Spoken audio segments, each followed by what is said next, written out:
Welcome to Growth Hack by Poppy Digital. Tips and tricks to master the algorithms from industry insiders. Now here's your host, Julian Espinoza. Welcome back to Growth Hack, where we break down marketing channels like Google, Facebook, Instagram, and show them how to make them work for you. Have you hired a marketing agency before? There's a good chance that you haven't been happy with the results or the outcome. It's said that digital marketers are worse than used car salesmen. Now, as a digital marketer myself, that's painful to hear, but honestly, a truth in the industry. There are many bad actors in the industry, but I've distilled this down to one key factor: deliverables versus outcome. Foundationally, this is the key principle that no one wants to talk about, but the biggest issue in the industry.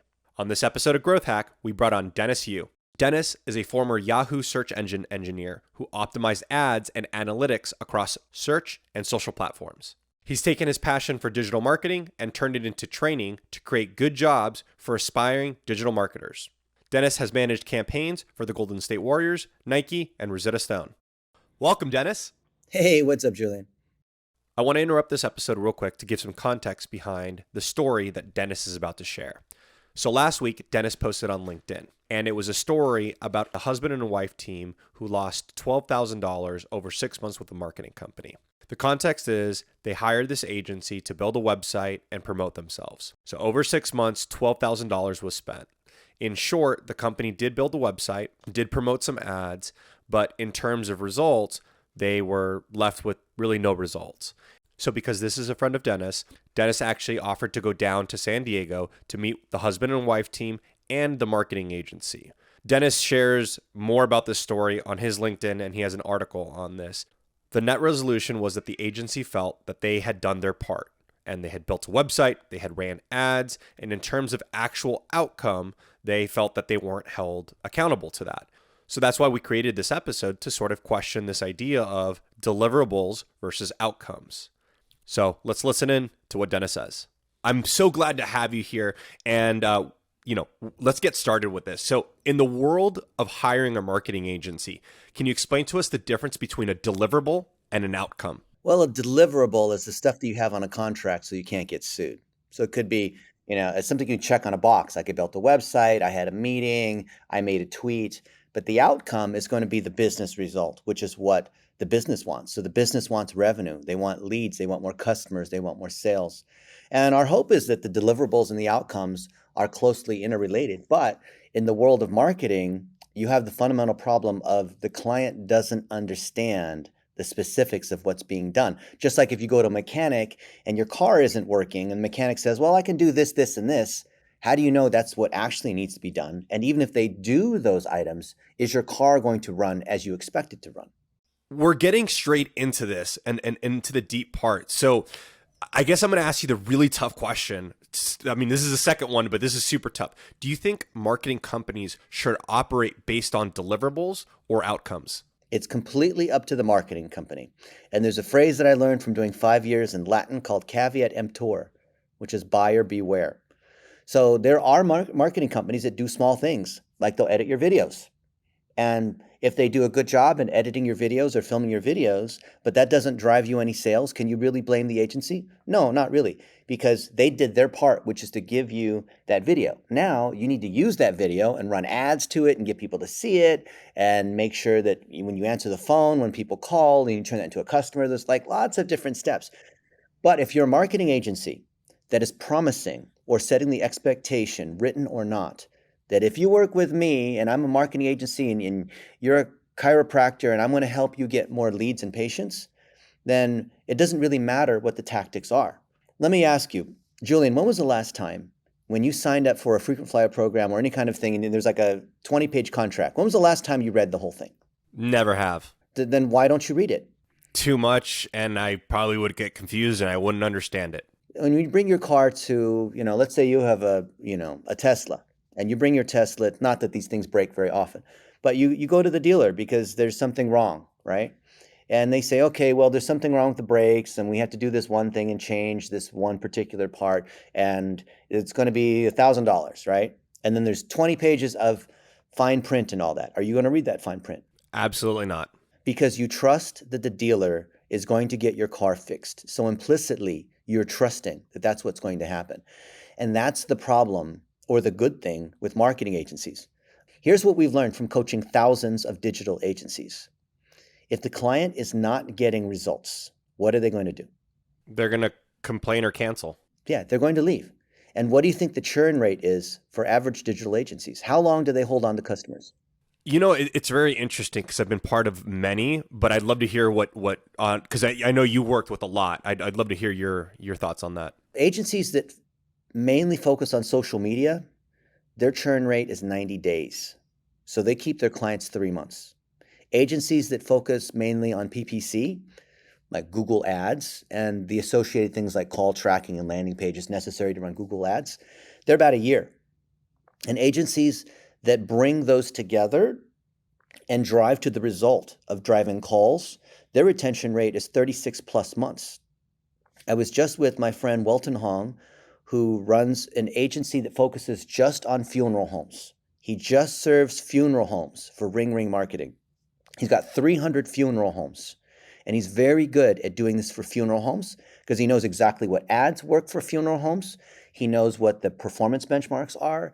He knows how to build all the systems, and every time he gets a new funeral home, he just runs the whole set of systems over and over again. Guess what his retention rate is? My guess is it's upwards of 90. It's 99%. And he's been growing like crazy because these clients never leave, because he continues to drive great results. Because they don't need to, right? They don't have time to shop around. They only shop around when there's a failure, when they're confused, when they're not sure what's going on. And one of the things that Josh Nelson teaches, and I think Josh Nelson is the best teacher of all digital marketing agencies because he runs a 7-figure agency himself that just serves plumbing companies, right? He's making $4 million a year just serving plumbing companies, and he's helping thousands of agencies as part of this thing here.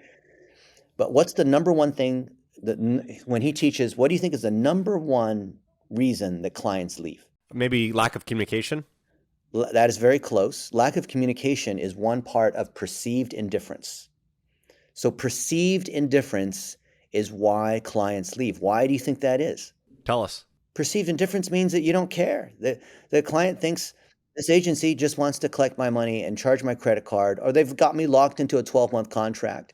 So whatever, I'm making all this money, living this great lifestyle. I don't care about my clients. I'm so big. I'm too important. I won't answer the phone. I don't communicate. Just like what we saw with Aaron Gobitis with this Go Be Rewarded thing that caused us to come together when we saw this disaster happen for my friend Philippe. It was the perceived indifference and the lack of driving business results that caused this whole issue to happen, because Philippe ran out of money. It's just him and his wife doing massage, right? Their husband-wife massage therapy team. And COVID, of course, destroyed their business because 2 years ago, in San Diego, all the massage places had to shut down. And then it opened back up a year ago. And his revenue it was $2,000 a month when things opened up. And that's not enough money to support a family and an office and all of this kind of stuff. Then they hired this agency that Go Be Rewarded. And they've been with this agency for 6 months. And the revenue was the same at $2,000 a month while they paid $12,500 plus an ongoing monthly annual contract for several $1,000s a month. So it was the lack of care and the lack of results that was the issue.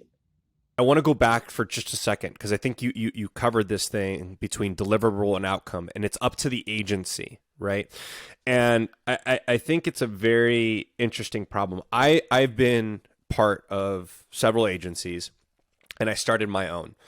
And there was always this sentiment of we deliver deliverables. We commit to deliverables. We don't commit to outcomes. When you're working for someone and your paycheck is from them and your livelihood is based on them, you kind of just go about and you're fine. Like that it is what it is. At some point, I started feeling conflicted inside, and I said, well, these people aren't coming to us for a website. They're not coming to us for SEO or social. They're coming to us because they want more customers. And as I matured myself and as I developed like my strategies and conversations and business acumen, I just found that to be a problem. I just found that to be a big issue. It's a huge problem. So imagine, Julian, Sorry, let me ask you this one question, just because I didn't see it from before. Let's say, Julian, that I was a client and I didn't know anything about digital marketing, and you needed the money for whatever reason, right? And I said, Julian, I really need TikTok ads, but you've never run TikTok ads. But then you say, sure, Dennis, I'll run TikTok ads. It'll be $20,000. And then the contract says Julian will create 10 TikTok ads and he will, do whatever. And you actually do. You create some TikTok ads. You don't know anything about TikTok ads, but you do your best trying to learn. You maybe study a bunch of YouTube videos one evening to try to learn, and you run these TikTok ads and they don't drive me any sales and I go out of business. And then you say, hey, I did what was on the contract. I made 10 TikTok ads.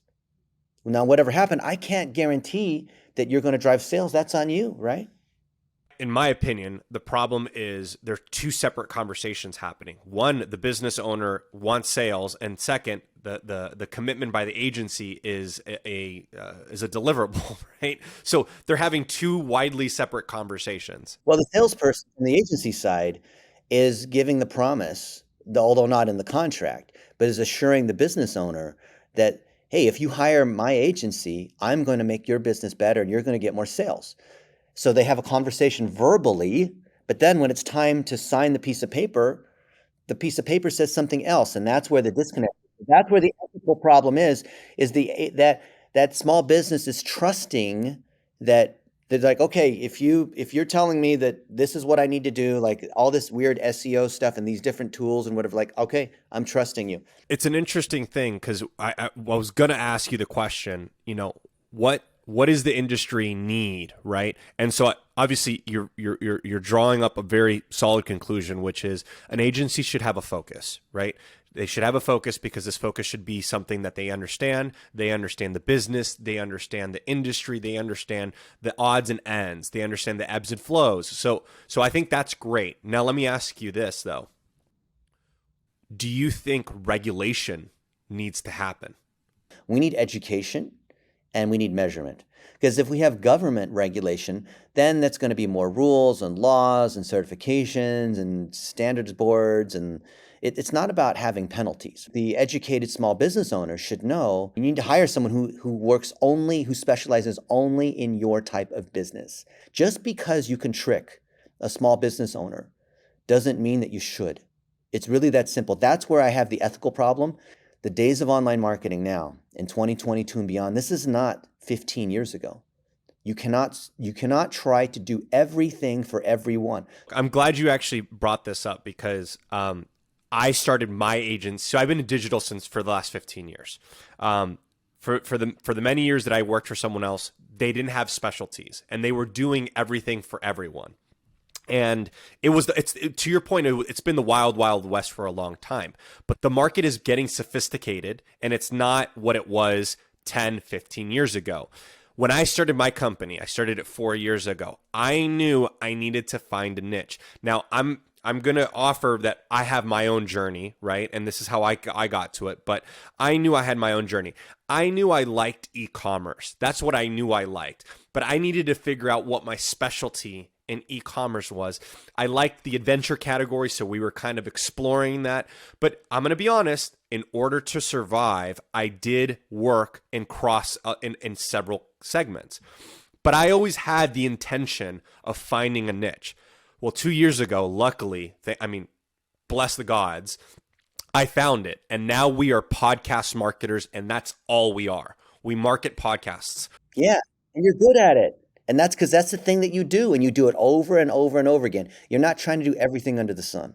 Absolutely. And it shows in 2 years since we niched down, Headspace, SiriusXM, these are clients of ours. So like it shows that it's worked and niching down does work.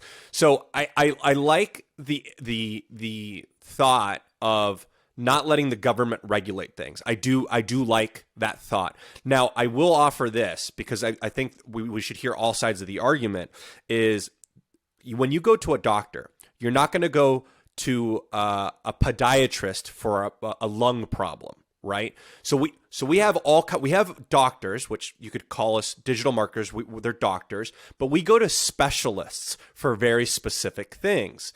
Now, in their world, they have their board. So you're on the board of you're boarded for a very particular certification, right? For pulmonary, for cardiovascular, for neurology, for internal medicine, for all these things. So and we're starting to see some sophistication because you've got the Google ad certified, you got Facebook ad certified, you've got these different certifications that you can have. But to your point, we have not seen a specific niche. So it's not like the funeral home industry marketing is rewarding that industry with this particular thing, saying these are funeral home experts, right? Or we're this. So I think to your point, education is going to be huge. And hopefully this episode can reach as many people to hear that you need to niche down. You can't be everything to everyone because you're going to be nothing to no one. And you're a podcast marketing pro. So what better place to share this message? Absolutely.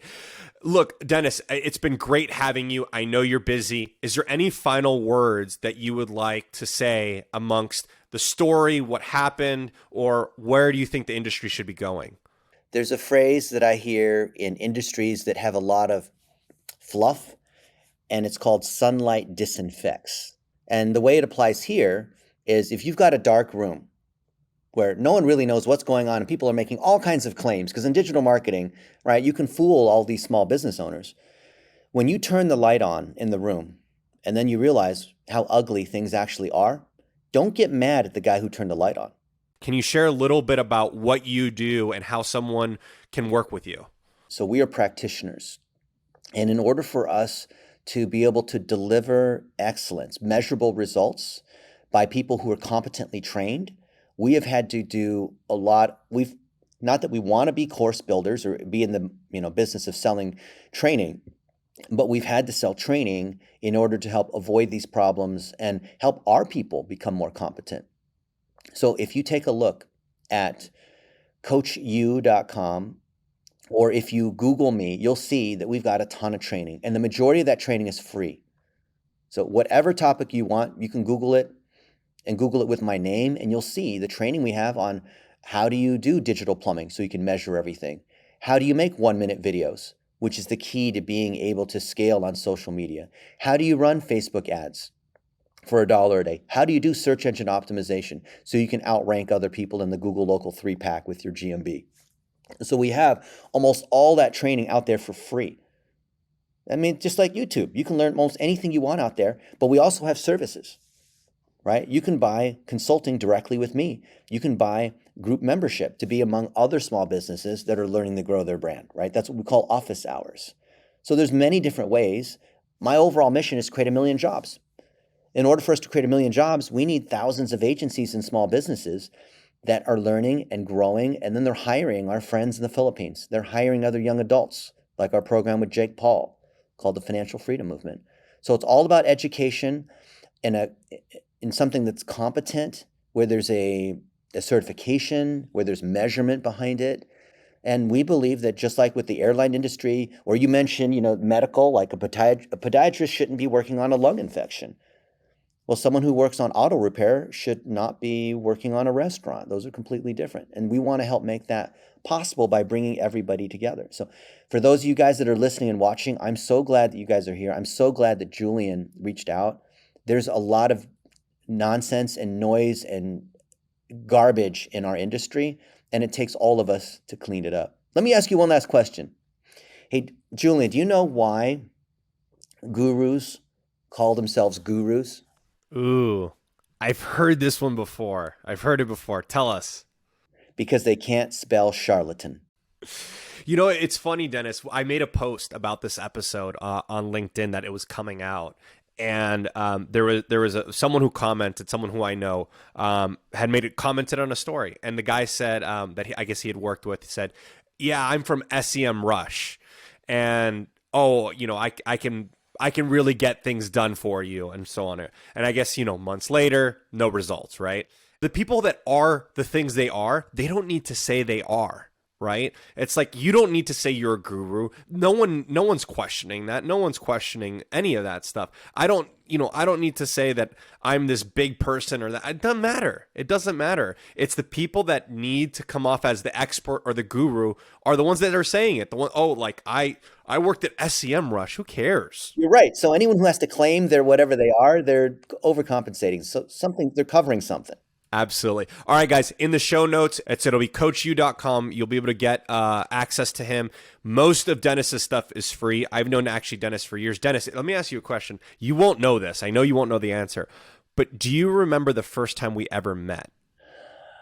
You got me stumped. Help me. Yeah, there's no way you'll remember it. So we were at Daryl